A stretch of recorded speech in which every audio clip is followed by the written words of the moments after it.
সুপ্রিয় দর্শক ও শ্রোতা মণ্ডলী, আসসালামু আলাইকুম। এসটিভির পক্ষ থেকে আপনাদেরকে অভিনন্দন ও শুভেচ্ছা জানাচ্ছি। আমি আমির হোসেন। আমাদের এই ইউটিউব চ্যানেলটি নতুন।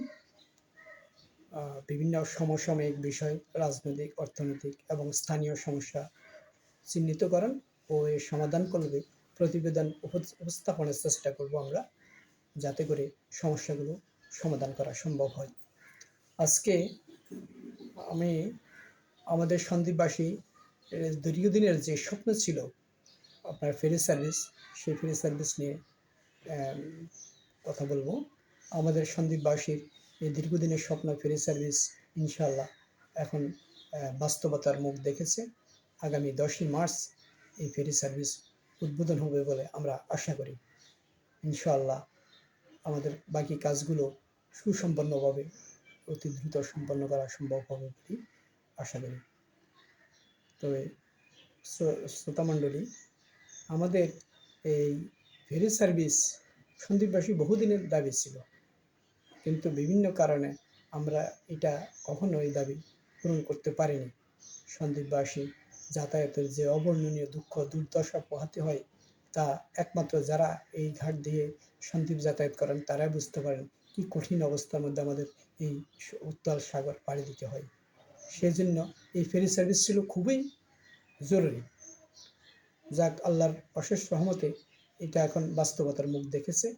আমাদের সন্দ্বীপের একজন কৃতি সন্তান বর্তমান সরকারের উপদেষ্টা পরিষদে আছেন, জনাব ফয়জুল হক স্যার। এই ফয়জুল হক স্যারের একান্ত ঐকান্তিক প্রচেষ্টায় এই ফেরি সার্ভিস প্রকল্পটি এখন বাস্তবায়ন প্রায় সম্পন্ন হওয়ার পথে। এই জন্য স্যারকে আমরা সবাই ধন্যবাদ জানাচ্ছি। সাথে সাথে একটা দাবি জানাচ্ছি, সেটা হচ্ছে আমাদের এই ফেরি সার্ভিস দেশের অন্যান্য ফেরি সার্ভিসগুলোর মতো নয়। এখানে সন্দ্বীপ টু চট্টগ্রাম যে ফেরি আপনার যে চ্যানেলটি পাড়ি দিতে হয়, এটা উত্তাল সাগর পাড়ি দিয়ে এখানে যাতায়াত করতে হয়। তাই এখানে যে ফেরিগুলো দেওয়া হবে এখন আপাতত, সেগুলো বিভিন্ন অন্যান্য ঘাট থেকে এনে হয়তো দেওয়া হবে, কিন্তু এগুলো উত্তাল সাগরে চলার মতো উপযোগী নয়।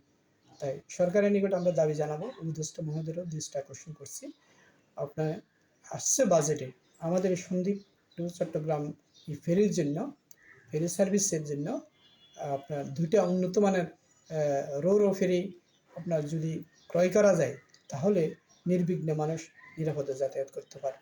কারণ উন্নত দেশে এখন উত্তাল সাগরে চলার মতো উপযোগী অনেক ফেরি ইতিমধ্যে আপনার চালু হয়েছে, যেগুলির দাম খুব একটা বেশি নয়, অ্যাট বেস্ট 200-250 কোটি টাকা হতে পারে। তো এই ফেরিগুলো যদি একটা বা 2টা ফেরিও যদি এখানে আনা সম্ভব হয়, তাহলে আমাদের সন্দ্বীপবাসী নিরাপদে যাতায়াত করতে পারবো বলে আমরা বিশ্বাস করি।